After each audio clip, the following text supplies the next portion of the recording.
think that when you're growing up, see, I know that some people don't have parents, but when you're growing up and you're told not to do a specific thing or a particular thing, you have no opinion as to why you shouldn't be doing that. You genuinely don't. It's like, wait, why can't I go to this party? Everyone's going to be there. It's going to be fun. It's going to be this. It's going to be that. And until you hear the other side of the no, you're always going to be wondering why, without actually having any information about why that no even is placed on you. Because otherwise you're like, well, what's the point? You're constantly asking why. And so I think that it's important to give a reasoning so that people can make their own informed opinions about what they're doing. Even if it doesn't align with you, at least you can hear the perspective of a mother or a father or a family member and actually take into consideration how they feel. To me, respect isn't about fear. Respect is about understanding and having sympathy and compassion to how the other person feels.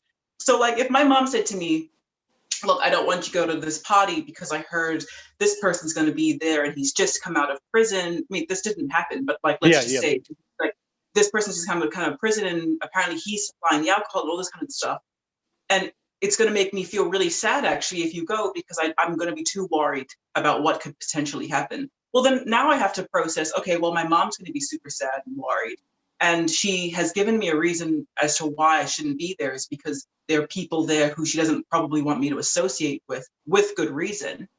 And so I take that into consideration. I'm like, okay, well, then that's just it. I guess I was always told I was like a lot more mature for my age.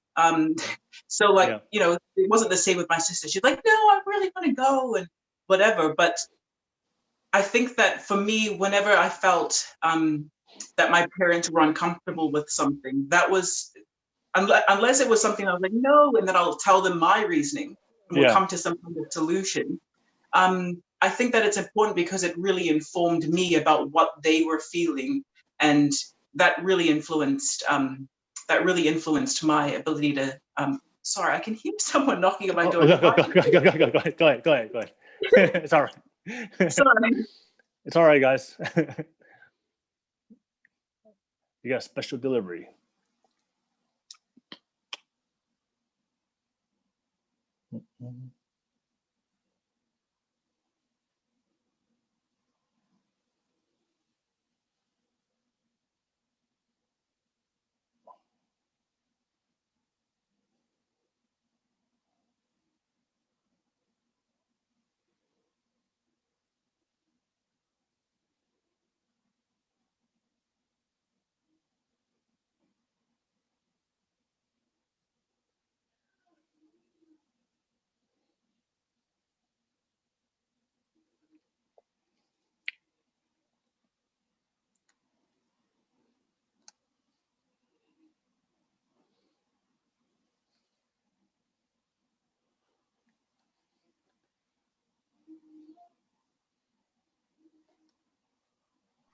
Sorry, I was waiting for a package and it's finally arrived, so that's good.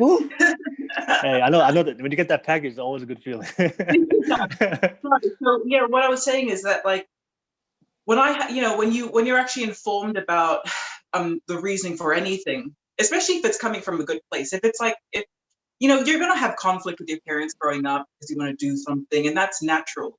Especially if if you're adamant, you definitely want to go to that party.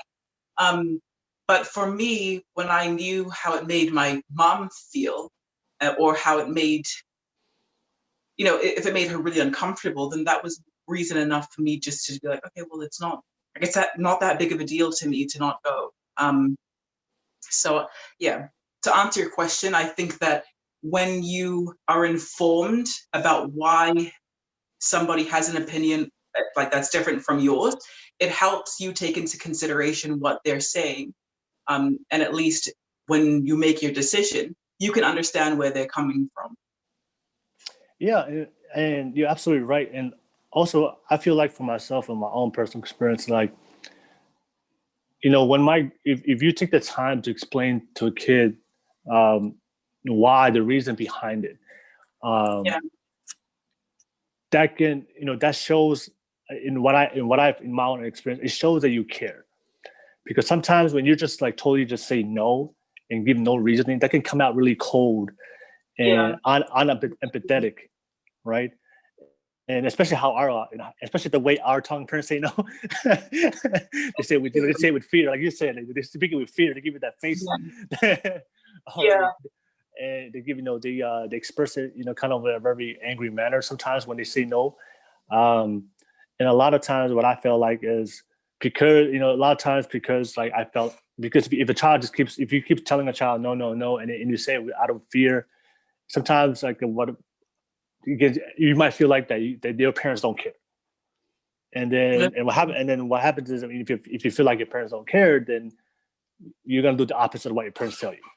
And you don't care. Oh, well, my parents don't care about what I feel like, what I want to do for myself. Or if they don't care, I don't care. I'm gonna keep doing. Especially if something that because when you're younger, you're not really, we're gonna make a lot of mistakes. And natural. I think that's natural. Yeah, that's natural. But sometimes I hear a lot of parents I hear the parents talk about their kids. My kid keeps making a lot of mistakes, and they kind of trash their kids, in the when they're gossiping. All right. Get together. But I feel like, man, if you would, when I'm just listening, and then of course, and especially when they're talking about somebody I know personally, and then I've had my personal conversation with them, I was like, man, if you just took the time to tell them why, and just show them some sincerity, some love, they wouldn't even consider the other option. But like you said, because you heard that from your mom's side, you love your parent, you love your mom, and you don't want to. She told you the reason behind it. It's gonna upset her. You cared for that, and so okay, no problem. I won't go. Yeah, right? And it wasn't like that though. I'd be like, no, I know that I need to do this, and he would hear me out. And that there was never a time where I ever felt like I needed to go behind any of their backs because I was really open and honest about everything. Yeah. It's just it's a two-way street. I will hear them out and they will hear me out, and I think that that's the important aspect of any relationship, even outside of your parents. It's communication, right? It's to be able to communicate, and I feel like that when you just say no at all, and there's like as children, you feel like there's no communication, and then a lot of times when you don't feel like your partner's communicating in a relationship, you feel like you feel all alone. You feel like they don't care. All right. Yeah, you're left in the dark. You're left in the dark. Yeah, exactly. And then when you're left in the dark, then you end up going to the dark place. The dark place with a lot of lights. Music, lights and music. If you guys know what I'm talking, that was a joke. Good music with the DJ.